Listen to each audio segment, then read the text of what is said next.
mereka yang melakukan pemujaan tersebut juga harus memakan tubuh bayi yang berasal dari klinik aborsi dan meminum darahnya. Assalamualaikum warahmatullahi wabarakatuh. Halo, Hai, ketemu lagi dengan saya Bahul dan saya Dani. di channel kami Kacong Official. Salam Sitondere.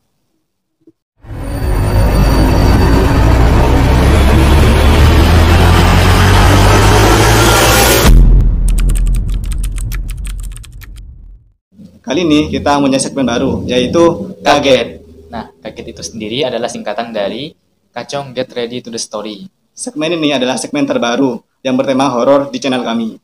Segmen ini berisi pembahasan tentang cerita, sejarah, atau teori yang bersangkut paut dengan horor, angker, ataupun sadis. Seperti pembunuhan, kasus-kasus yang belum terpecahkan, ataupun kayak misteri yang ada di daerah-daerah kalian yang belum terpecahkan, mungkin kita akan bahas di sini. Untuk membuka segmen baru kami akan memulainya dengan membahas rumah-rumah horor di Indonesia yang diangkat menjadi film. Tidak usah berlama-lama lagi, Get ready to the story. keep calm on the video. Yang pertama yaitu Rumah Gurita Bandung.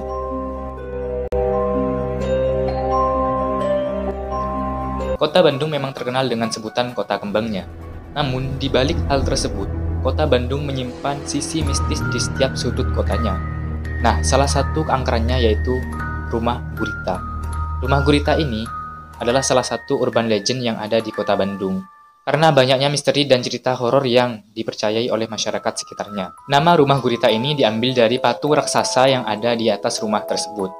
Patung tersebut berbentuk gurita yang berwarna hitam, serta memiliki mata yang berwarna merah. Banyak orang yang merasa terganggu dan ketakutan setiap melihat patung gurita tersebut. Namun, ketua RT di kawasan tersebut bercerita bahwa patung gurita tersebut hanyalah dekorasi yang berisi tandon air, di mana di kepala gurita tersebut adalah tempat penyimpanan airnya. Walaupun hanya dijadikan sebagai hiasan belaka, akan tetapi bentuk patung yang besar dan memiliki tentakel yang menjulur kemana-mana sehingga menutupi atap rumahnya, membuat rumah tersebut berkesan mengerikan dan menambah aksen horor dan keangkeran dari rumah tersebut.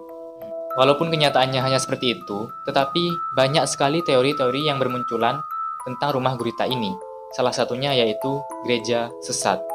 Rumah gurita ini sempat dituding sebagai gereja iblis. Hal ini diketahui bahwa nomor rumah tersebut adalah 6, di mana sang pemilik memasang 3 angka 6 dengan pola yang berbeda. Jika kalian tahu, 3 angka 6 atau triple six sudah sejak lama diartikan sebagai simbol iblis. Akhirnya berkembang mengenai rumah ini sebagai tempat pemujaan iblis. Beberapa rumor yang sempat berkembang adalah, jika kalian ingin bergabung dengan sekte sesat ini, maka jari kalian akan ditusuk jarum sebagai persembahan darah kepada setan. Lalu lagu yang digunakan untuk mengiringi persembahan tersebut yaitu lagu-lagu heavy metal dan menggunakan kitab Anton LaVey, Satanic Bible. Bahkan yang membuat orang-orang tidak habis pikir dan membuat saya sendiri sempat merinding ya. Mereka tidak hanya menusuk jarum pada jarinya saja, mereka yang melakukan pemujaan tersebut juga harus memakan tubuh bayi yang berasal dari klinik aborsi dan meminum darahnya. Mendengarnya saja saya sudah pengen muntah ya. Apalagi jika ada di depan saya, saya suruh makan bayi gitu, ada berdarah-darah, minum darahnya, enggak. Emang ada ya orang seperti itu? Saya harap enggak ada. Nah, selain teori tersebut, rumah gurita ini juga pernah dituding sebagai sekte seks bebas. Rumah ini diyakini sebagai lokasi ritual sesat dan sekte seks bebas. Bahkan pihak kepolisian pernah melakukan pemeriksaan pada rumah tersebut. Banyak rumor menyebutkan bahwa anggota pengikut ritual sesat tersebut diwajibkan untuk melakukan seks bebas di depan jamaat lainnya. Namun dari pemeriksaan kepolisian, mereka sama sekali tidak menemukan fakta bahwa bangunan tersebut dijadikan sebagai tempat gereja sesat ataupun sekte seks bebas. Karena dianggap memiliki nilai mistis tersendiri, rumah gurita ini sempat dijadikan film pada tahun 2014 oleh Jose Purnomo dengan judul Rumah Gurita dan dibintangi oleh beberapa artis-artis tanah air kita. Film ini dirilis pada tanggal 30 Oktober 2014 bertepatan dengan Halloween Eve. Jika kalian ingin menonton film-film horor tanah air, Saya sangat rekomendasi film ini karena film ini sangat seru. Bisa ditonton di Netflix ataupun di YouTube. Oke, kita lanjut ke yang kedua. Yang kedua, rumah ambulan di Bandung.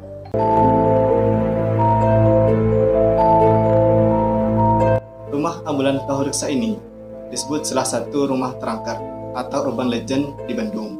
Rumah ini terbilang menyeramkan karena terdapat satu ambulan yang dari dulu selalu nongkrong di depan pekarangan rumahnya. Di balik konsep sederhana tersebut, banyak kejadian-kejadian janggal dan cerita misterius yang bikin orang terheran-heran bahkan lari ketakutan. Awal mula cerita ambulan setan Bahureksa ini adalah kisah keluarga yang tewas karena kecelakaan. Keluarga tersebut adalah penghuni rumah di Jalan Bahureksa nomor 15 Bandung. Ambulan yang sekarang nongkrong di depan pekarangan rumahnya yaitu adalah ambulan yang membawa mereka ke rumah sakit. Setelah mengantar, ambulan tersebut berpindah dengan sendirinya ke rumah tersebut. Walaupun sudah berhasil dipindahkan pada suatu malam, ambulan tersebut anehnya berpindah kembali dengan sendirinya. Konon, orang-orang yang tidak beruntung akan melihat penampakan ambulan yang mondar-mandir di Jalan Bahureksa tanpa pengemudi. Beberapa cerita rakyat juga mengatakan bahwa sebagian besar kecelakaan yang terjadi di sana itu adalah ulah ambulan setan tersebut. Sumber-sumber lain juga mengatakan bahwa ambulan yang terparkir di depan rumah tersebut yaitu berbau amis dan berbau darah yang sangat menyengat. Keterangan dari sang penjaga rumah menyatakan bahwa mobil ambulan yang disebut-sebut sebagai mobil ambulan setan adalah mobil mekanik yang dibeli oleh Rumah Sakit Boromeus Bandung. Akan tetapi, penjaga rumah tersebut tidak membenarkan adanya mobil ambulan tersebut yang keluar rumah tanpa pengemudi. Walaupun pada akhirnya, sang penjaga rumah mengkonfirmasi bahwa posisi ambulan tersebut berpindah posisi dengan sendirinya. Ia juga mengiyakan keberadaan 3 sosok makhluk halus di sekitar mobil ambulan pada malam hari. Dari semua cerita tersebut, mobil ambulan pada tahun 2016 telah dipindahkan dari Bandung ke Parung, Bogor. Pemindahan mobil ini disebut-sebut karena permintaan dari anak sang pemilik rumah. Dan rumah ini diangkat menjadi film horor yang berjudul Rumah Ambulans yang dirilis pada tahun 2008 yang dibintangi oleh legend perfilman horor yaitu Susana. Baik, kita lanjut yang ketiga. Yang ketiga, rumah kentang.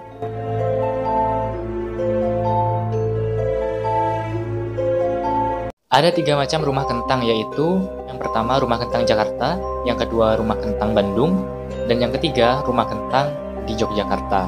Sebenarnya secara benang merah, kisah rumah kentang hampir sama semua, yaitu sebuah rumah kosong yang tiba-tiba berbau kentang rebus di malam hari. Saya akan menceritakan rumah kentang yang pertama terlebih dahulu, yaitu rumah kentang Jakarta.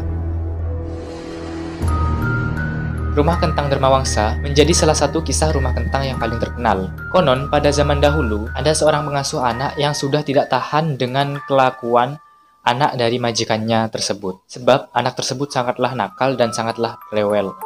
Karena sifatnya tersebut, ia pun akhirnya membunuh anak tersebut dengan memasukkannya ke dalam kuali yang besar yang berisi kentang yang sedang direbus. Karena hal tersebut, anak itu akhirnya tewas seketika. Tak berhenti sampai di situ, sang pengasuh anak pun memotong-motong tubuh anak tersebut dan menyajikan dagingnya pada pesta yang diselenggarakan di rumah itu. Semua tamu menikmati hidangan tersebut dengan enaknya, seperti biasa memakan daging-daging sapi ataupun kambing, tapi ya mereka tidak menyadari bahwa itu adalah daging anak yang memiliki rumah tersebut. Bahkan orang tua dari anak tersebut tidak menyadari bahwa daging yang disajikan pada hidangan pada pesta itu adalah daging anaknya, sehingga mereka juga memakannya. Sejak kejadian itu, rumah kentang Dharmawangsa, Jakarta Selatan, sering berbau kentang di malam hari, dan terdengar suara tangisan anak kecil dan suara wanita yang sedang meminta tolong. Oke, next kita lanjut ke rumah kentang yang kedua, yaitu rumah kentang Bandung. Tak kalah seram dengan rumah kentang Dharmawangsa, rumah kentang Bandung juga memiliki cerita yang serupa.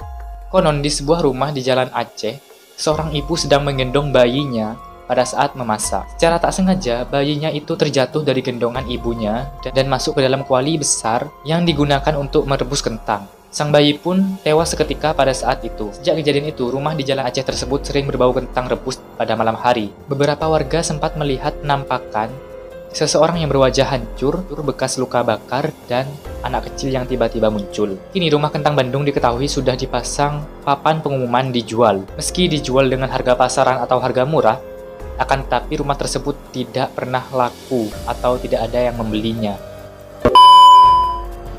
Oke, next kita lanjut ke rumah kentang yang ketiga, yaitu Rumah Kentang Yogyakarta.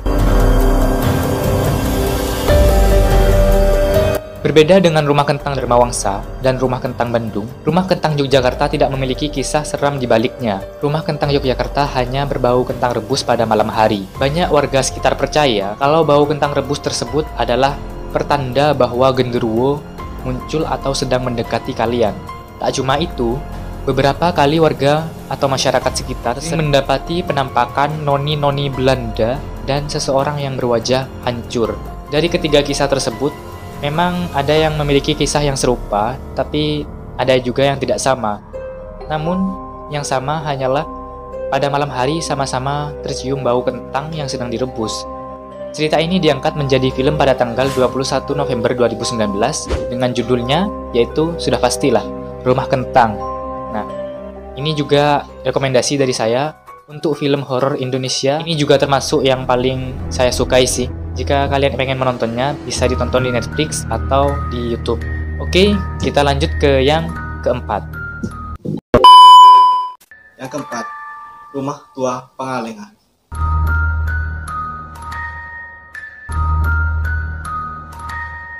Rumah Tua Pangalengan ini sudah puluhan tahun tidak dihuni. Rumah ini juga dibangun untuk para pekerja perkebunan teh pada masa itu. Masih simpang siur tentang keadaan rumah tersebut. Tetapi menurut keterangan beberapa warga sekitar, rumah ini dulunya adalah villa milik orang Belanda yang mempunyai perkebunan teh tersebut. Setelah lama ditinggal tanpa alasan yang jelas, rumah atau villa ini disewakan. Namun, lama-kelamaan, rumah atau villa ini sudah tidak lagi disewakan karena banyak pengunjung yang datang ke sana sering diganggu oleh makhluk halus. Ada salah satu tim yang ingin memecahkan misteri rumah tersebut, yaitu GPC, Ghost Photography Community. Hasil riset dari tim GPC tersebut menemukan beberapa pengakuan dan kejanggalan dari rumah tersebut. Para penjaga rumah tersebut mengakui bahwa ada beberapa sosok atau penampakan nona dan menir Belanda. Ada yang pernah mendengar suara anak kecil yang bermain-main di dalam rumah tersebut. Dan anak tersebut berbicara dalam logat Belanda. Mereka juga menemukan beberapa sosok makhluk yang berwarna putih tapi tidak berwujud. Ada juga makhluk aneh yang memanjat pohon. Hal yang membuat aneh juga, terdengar suara bantangan pintu dan terasa seperti gempa bumi. Dan anehnya juga, terdapat sebuah sumur di dalam rumah tersebut.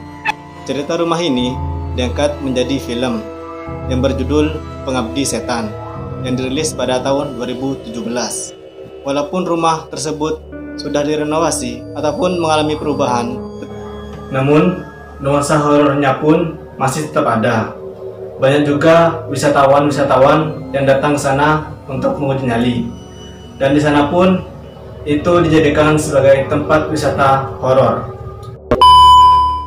Baik, sekian pembahasan dari kami, pembahasan tentang rumah-rumah horor di Indonesia yang diangkat menjadi film. Kami kembalikan lagi kepada kalian mempercayainya atau tidak. Jika kalian memang percaya, ya tidak apa-apa, ataupun tidak, ya juga tidak apa-apa, serah kalian. Kami juga manusia, jadi kami juga bisa salah dalam menjelaskan ataupun memaparkannya kepada kalian semua. Kurang lebihnya, kami mengucapkan mohon maaf. Jika kalian mempunyai saran-saran untuk kaget ke depannya, bisa komen di bawah. Ataupun jika kalian mempunyai cerita-cerita yang pengen kami ceritakan di YouTube, boleh komen di bawah juga. Ataupun kalian mempunyai cerita-cerita lain tentang rumah-rumah horor tadi, bisa komen di bawah. Jika kalian suka video ini, jangan lupa Like, komen, share ke teman-teman kalian semuanya, dan jangan lupa subscribe dan bunyikan loncengnya agar kalian tidak ketinggalan video-video terbaru dari kami. Have a nice day and see you on the next video. Bye-bye.